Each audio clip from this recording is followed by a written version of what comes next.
The Iowa caucus kicks off in the 2020 election season on Monday. Yeah, you may not know what the caucus is and why it attracts so much attention, but News 8 Now's Jordan Fremstead is here to clear that up.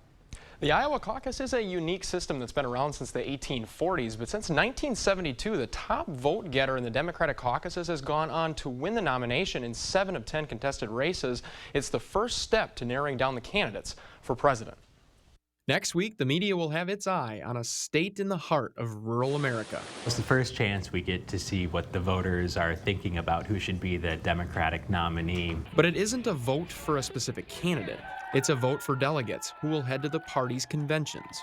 That's where they'll select a candidate for nomination. The rules of the Iowa caucus are incredibly complicated. The Democratic caucus is a little more complicated than the Republican caucus. People show up in counties across the state. Each county is broken down into precincts or districts.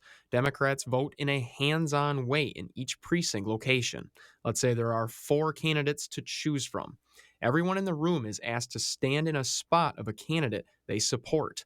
Then everyone is counted for each candidate to find a percentage. Once everyone is counted, any group that doesn't hit a specific threshold, that's typically 15%, is not considered a viable candidate. So those people either have to explain to their other neighbors why they should support their candidate in order to hit the threshold, or join another viable candidate. Once this process is complete, delegates are rewarded.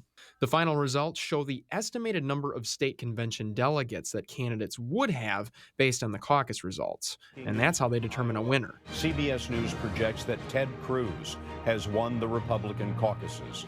But there's a change this year that may get us 2 winners. The delegates that determine who becomes the nominee at the nomination convention in Milwaukee, and the actual raw vote totals that emerge, which give people an indication of which candidates are strong, which candidates are on the upswing, which candidates don't have what it takes to go further in the nomination process. Now, the Iowa caucus is actually not a good predictor of presidents. Since 1972, only Jimmy Carter back in 1976 and Barack Obama in 2008 won the presidency as the top vote getter in the Democratic caucuses. And since 1980, the only Republican caucus winner to win the presidency was George W. Bush in 2000.